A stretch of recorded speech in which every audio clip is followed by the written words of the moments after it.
Lumpia Shanghai is life. Pero itong version ni Raquel, medyo kakaiba. Titignan natin kung anong bago sa kanya.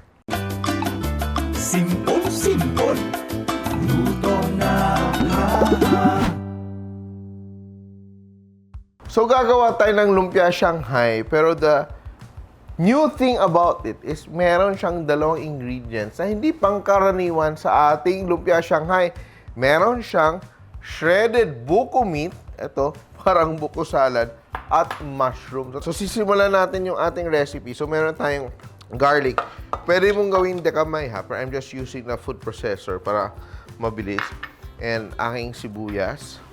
And mince lang natin siya. And ito, contribution to ni Raquel para sa ating UFC 50th Anniversary Cookbook. And sobrang interesting ng take niya dito sa Lumpia Shanghai. Ginagawa daw niyang negosyo to. So, kung bumibenta siya, it must be masarap. So, let's try the recipe. Yan, ang ating minced onions. Pero isasabay ko na yung aking shrimp. Yan. Yan, ready, no? No, very nice ang ating mixture. And we will also chop our mushrooms. So we're using UFC Garden Fresh Pieces and Stems mushroom. Lagay ko lang sa ating chopper. And let's just chop that up. Sobrang bilis lang, no? A little bit more. And if you want a copy of this recipe and 49 other delicious recipes from UFC, you can download the recipe book, UFC 50th Anniversary Cookbook, from the link below. Or you can go to the NutriAsia website and doon may link. Then download mo na yung recipe, yung mga recipes of that cookbook. And it's free. Yan. In celebration of UFC's 50th anniversary. Yan, no, kadat na pa ang dami na nating mix. No? This is just 1 kilo of meat. And now we will add our buko strips. Ang buko strips natin, ihahalo din natin.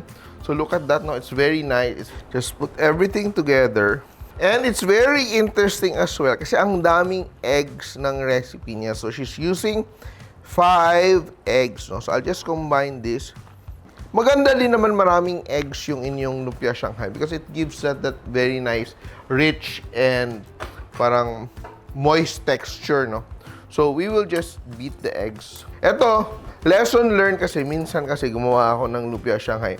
Dinerecho ko dito yung egg. Bulok pala. So, sayang na sayang yung meat. We had to throw away the entire batch. So, you can do that, no? Do it separately. And we'll beat the egg.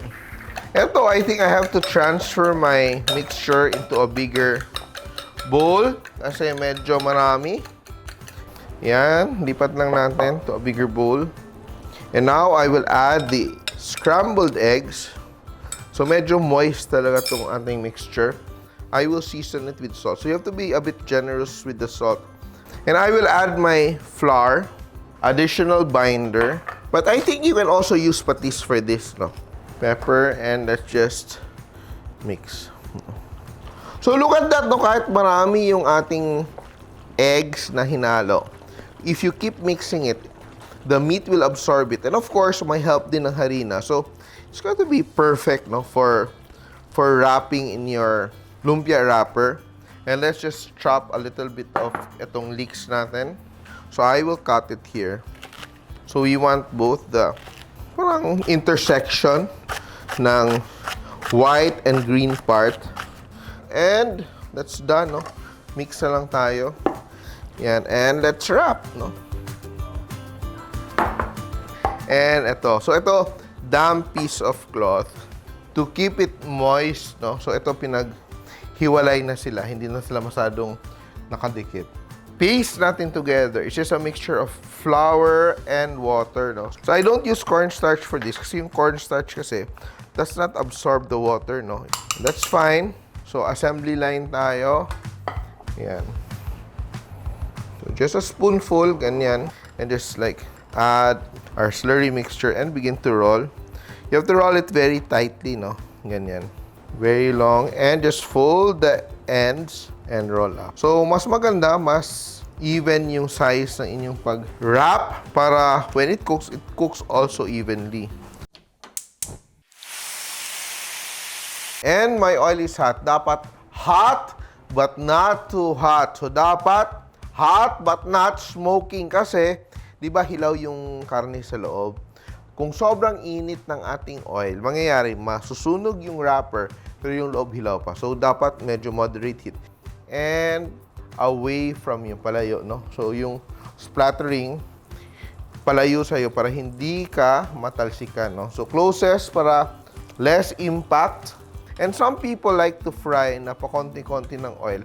And ako personally, I really like to deep fry so it cooks evenly. Mas maganda siya, number 1. And number 2, kung akala mo mas nakakatipid ka ng oil na nagpa-fry ka ng lumpia na konting oil, actually, mas maraming nasasayang because it absorbs more oil, no? Kasi uneven yung heat, eh. So may part ng lumpia exposed to air, then malamig yun ng konti. So yun mag-absorb yun ng oil, kaya nagiging greasy. But if you fry it evenly in hot oil, magsisir agad yung inyong wrapper at hindi na siya mag-absorb ng oil.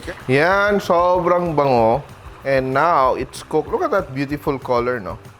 Yan, and we will just put it aside. It's very important na you let the excess oil drip off. Sobrang importante niya. Of course, our paboritong sausawan, ang ating banana ketchup, tamis anghang, of course, walang iba. And I will put my lumpia here. And arrange natin, no? You can cut it half, ha? And I will cut up isa. Kasi titikman ko, naiintriga na talaga ako dito sa recipe ni Raquel. This one is done. And titikman ko, guys. Oh, it's hot. Look at that, no? Very nice inside. Yan. Bango siya. And I will taste.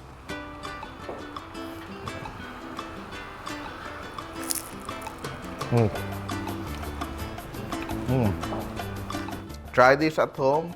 Recipe from the UFC 50th Anniversary Cookbook. Special Lumpiang Shanghai. Simple!